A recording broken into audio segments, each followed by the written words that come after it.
Daulah Abbasiyah atau Bani Abbasiyah merupakan kekhalifahan Islam ketiga yang berkuasa antara 750 hingga 1258. Selain menjadi kekhalifahan yang paling lama memerintah yaitu selama 5 abad, Abbasiyah juga berhasil menjadikan dunia Islam sebagai pusat pengetahuan dunia. Dinasti Abbasiyah resmi berdiri setelah memenangkan revolusi atas kekhalifan Bani Umayyah pada tahun 750. Pendiri dinasti Abbasiyah yang sekaligus menjadi khalifah pertamanya adalah Abdullah As-Saffah bin Ali bin Abdullah bin Al-Abbas, atau lebih dikenal dengan Abdul Abbas As-Saffah. Latar belakang berdirinya Daulah Abbasiyah tidak terlepas dari berbagai masalah yang mewarnai pemerintahan Bani Umayyah. Sejak awal berdirinya dinasti Umayyah, kelompok Muslim Syiah telah memberontak karena merasa hak mereka terhadap kekuasaan dirampok oleh Muawiyah dan keturunannya. Begitu pula dengan kelompok Khawarij yang juga merasa bahwa hak politik tidak dapat dimonopoli oleh keturunan tertentu, akan tetapi hak setiap Muslim. Masalah itu terus memburuk hingga pada pertengahan abad ke-8, banyak umat yang tidak lagi mendukung Bani Umayyah yang dinilai korup, sekuler dan memihak sebagian kelompok. Kelompok lain yang sangat membenci kekuasaan dinasti Umayyah adalah Mawali, yaitu orang-orang Muslim non-Arab. Mereka yang kebanyakan dari Persia ini merasa tidak diperlakukan setara dengan orang Arab karena diberi beban pajak lebih tinggi. Keadaan pun semakin diperburuk oleh perang saudara antara sesama Bani Umayyah, yang oleh masyarakat telah dicap bermoral buruk.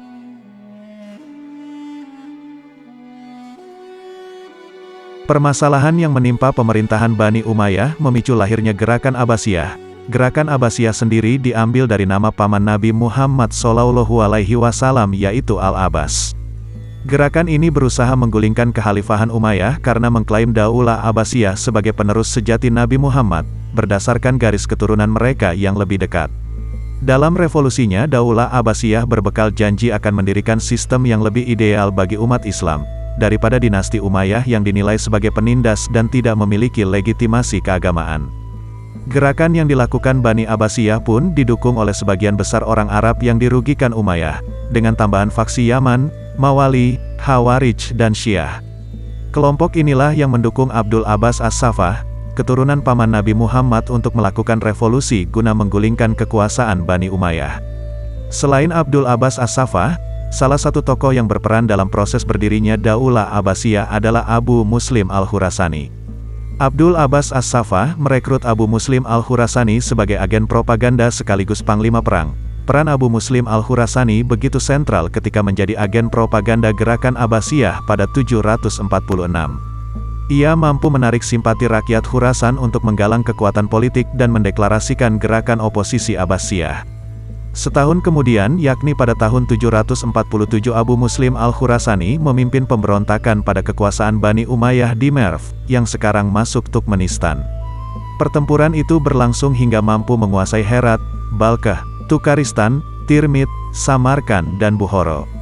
Peperangan revolusi Abbasiyah memuncak pada tahun 750, ketika terjadi pertempuran Zab yang menandai runtuhnya Bani Umayyah. Khalifah Bani Umayyah terakhir yaitu Marwan II berhasil ditangkap dan dibunuh di Mesir, sedangkan Abdul Abbas As-Saffah resmi memimpin Bani Abbasiyah sebagai khalifah pertamanya. Pada periode pertama dinasti Bani Abbasiyah mengalami banyak kemajuan dan mencapai abad kejayaannya. Masa kekuasaan periode pertama berlangsung di bawah kepemimpinan Abu Abbas sampai Al-Watsik pada tahun 750 hingga 847 Masehi. Kemajuan dinasti ini dipengaruhi oleh beberapa faktor yaitu karena terjadinya asimilasi dalam dinasti Bani Abbasiyah, kemudian partisipasi orang-orang non-Arab dalam perkembangan dinasti ini khususnya orang-orang Persia, dan perkembangan dinasti yang berfokus pada pembangunan peradaban Islam. Berbeda dengan periode pertama, pada periode kedua ini justru dinasti Bani Abbasiyah mengalami kemunduran. Periode ini berlangsung sejak tahun 847 hingga 945 Masehi. Saat itu kekhalifahan yang dipimpin oleh Al-Mutawakkil sangat lemah dalam menjalankan pemerintahan. Kondisi ini dimanfaatkan oleh orang-orang Turki pada masa Al-Mutashim untuk mengambil alih kekuasaan. Perebutan kekuasaan ini menyebabkan ketidakstabilan politik yang memicu kemunduran dinasti Bani Abbasiyah. Namun kekacauan ini akhirnya dapat diatasi sehingga tidak ada lagi perebutan kekuasaan antar khalifah. Periode ketiga berlangsung sejak tahun 945 hingga 1055 Masehi. Pada periode ini dinasti Bani Abbasiyah semakin mengalami kemunduran. Ini disebabkan oleh kekhalifahan dinasti Bani Abbasiyah yang didominasi dinasti Buwaihi dan akhirnya menimbulkan banyak masalah politik dalam dinasti. Pusat pemerintahan bahkan dipindahkan dari Baghdad ke Shiraz, yaitu tempat Khalifah Ali bin Buwaihi berkuasa. Meskipun politik di periode ini kacau, namun dinasti Bani Abbasiyah tetap konsisten mengembangkan ilmu pengetahuan dan peradaban Islam. Banyak ilmuwan lahir di periode ini seperti Al-Farabi, Ibnu Sina dan Ibnu Maskawai. Periode keempat dimulai sejak tahun 1055 hingga 1199 Masehi. Pada periode ini pengaruh dinasti Buwaihi mulai memudar dan digantikan dengan pengaruh Bani Seljuk. Paham Syiah yang dibawa oleh Bani Buwaihi pun mulai ditinggalkan. Namun dominasi Bani Seljuk pada dinasti Bani Abbasiyah tidak berlangsung lama. Terjadi konflik internal yang akhirnya menyebabkan dinasti Bani Abbasiyah terbebas dari pengaruh dinasti lainnya.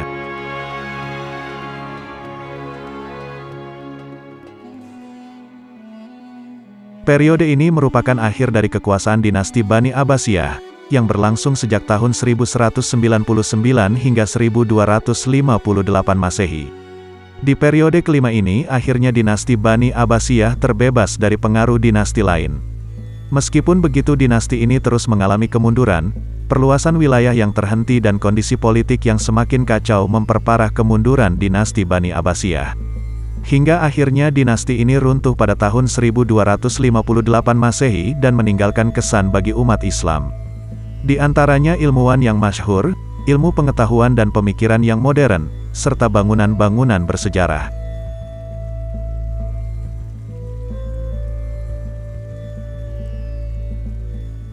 Bidang pendidikan adalah salah satu kontribusi dalam mengantarkan dinasti Abbasiyah ke puncak kejayaan sebelumnya, yang berkembang sistem pendidikan formal yang menurut catatan Badri Yatim dalam bukunya berjudul Sejarah Peradaban Islam yang telah diperkenalkan oleh dinasti Umayyah. Namun kala itu pengetahuan formal masih diselenggarakan di masjid.